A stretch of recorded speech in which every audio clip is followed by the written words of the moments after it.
Good morning viewers. நாம் இன்னைக்கு 5ஆம் வகுப்பு 3ஆம் பருவம் இயல் 1.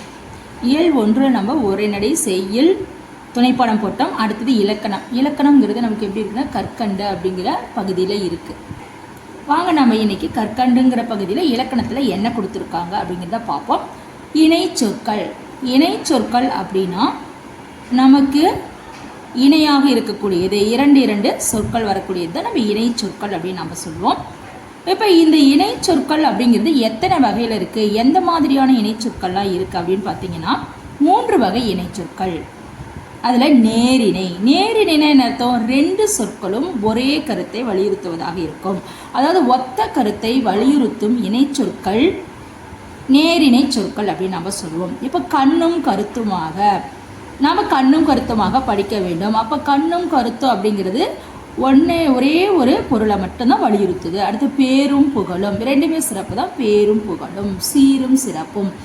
அப்போ ஒருத்தர் நல்லா வாழணும், சீரும் சிறப்புமாக வாழணும், பேரும் புகழும் வாழணும், ரெண்டுமே அவங்க நல்லா இருக்கணும் அப்படிங்கிற கருத்தை தான் நமக்கு வலியுறுத்துது. அப்போ 2 சொற்களும் ஒரே கருத்தை வலியுறுத்துவதாக இருந்தால் அது நேரிணை சொற்கள் எனப்படும். அடுத்து எதிரிணை. இதுலேயே நமக்கு தெரியும், எதிரிணை அப்படிங்கும்போது நமக்கு எதிரெதிரான கருத்துக்களை கூறுவதாக இருக்கும். இரவும் பகலும், அங்கும் இங்கும்.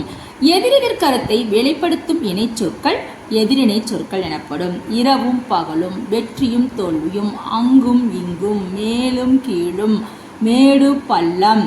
இப்போ நம்ம அந்த மாதிரி சொல்றதெல்லாம் எதிரிணை சொற்கள் அப்படின்னு நம்ம சொல்லுவோம். அடுத்து செறி இணை. செறி இணை இதுலேயே நமக்கு தெரியும், செறிவூட்டப்பட்ட, அதாவது ஒரு நிறம். இதில் நமக்கு பெரும்பாலும் வண்ணத்தை குறிப்பதாக இருக்கும். ஒரே பொருள் தரும் இணை சொற்கள். மேலே நேரிணையில் ஒரே கருத்தை தான் வலியுறுத்தும், ஆனால் 2 வெவ்வேறான வார்த்தைகள் இருக்கும். இங்கேயும் ஒரே பொருளாக அடர்வாக செறிவூட்டுதலாக இருக்கும். ஒரே பொருள் தரும் இணை சொற்கள். நம்ம பச்சை பசில், செக்கச் சிவந்த, சின்னஞ்சிறிய. அப்போ அது சிறிய பொருள் தான், அது இன்னும் கொஞ்சம் சின்னதாக இருக்குங்கிறது சின்னஞ்சிறிய. ரொம்ப அழுத்தம் திருத்தமாக நமக்கு அந்த கருத்தை வலியுறுத்துதல். சின்னஞ்சிறிய, மிகவும் பெரிய அப்படிலாம் நம்ம சொல்கிறோம்ல. பச்சை பசில், செக்கச் சிவந்த, அந்த மாதிரி அந்த கருத்தை மிகவும் செறிவூட்டுவதாக, இன்னும் அதிகப்படுத்துவதாக இருப்பது செறியிணை எனப்படும். சரி, இதில் இணை சொற்கள் அப்படின்னா நம்ம என்ன சொன்னோம், இணையாக இருக்குன்னு சொல்லிட்டு என்னன்னு பார்க்கலாம். நாம் சில கருத்துக்களை பேசும் போதும் எழுதும் போதும் இயல்பாக சில நேரங்கள் 2 சொற்களாக நம்ம சொன்ன 2 சொற்களாக பயன்படுத்துகிறோம். இவை இணை சொற்கள் எனப்படும்.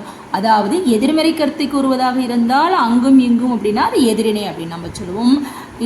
செறிவூட்டுதக்கூடியதாக ஒரே கருத்தை இன்னும் அதிகமாக வலியுறுத்த சின்னஞ்சிறிய, ரொம்ப சின்னது அப்படின்னு நம்ம சொல்லுவோம். அதை சின்னஞ்சிறிய, ரொம்ப சின்ன, அப்படியே ரொம்ப சிகப்பாக இருந்து செக்கச்சவேன்னு தான் அப்படியே அடர்வு மிகுந்திருக்கிறது செறி இணை அப்படின்னு நம்ம சொல்லுவோம். இப்போ பேரும் புகழும் அவங்க இன்னும் நல்லா இருக்கணும், ஒரே கருத்தை நம்ம சொல்கிறோம்னா அது நேர்மறையை, நம்ம நேர்மறையாக அந்த கருத்தை அவங்களுக்கு நம்ம சொல்கிறோம். அப்போ அதை நேரிணை சொற்கள் எனப்படும். அப்போ இந்த மாதிரியான 3 வகை இணை சொற்களானது நமக்கு 5ஆம் வகுப்பு பாடப்பகுதியில் கொடுத்துருக்கு. இது ரொம்ப எளிமையாக இருக்கும். நம்ம புரிஞ்சுக்கிட்டால் நம்ம எந்த ஒரு சொற்களாக இருந்தாலும் அவங்க கேட்கும் பொழுது தெரிவுகள் கொடுத்துட்டு நம்ம கேட்கும்போது அது என்ன இணை அப்படிங்கிறது சொற்கள் அப்படிங்கிறது நம்மளால் தெளிவாக எழுத முடியும். நன்றி.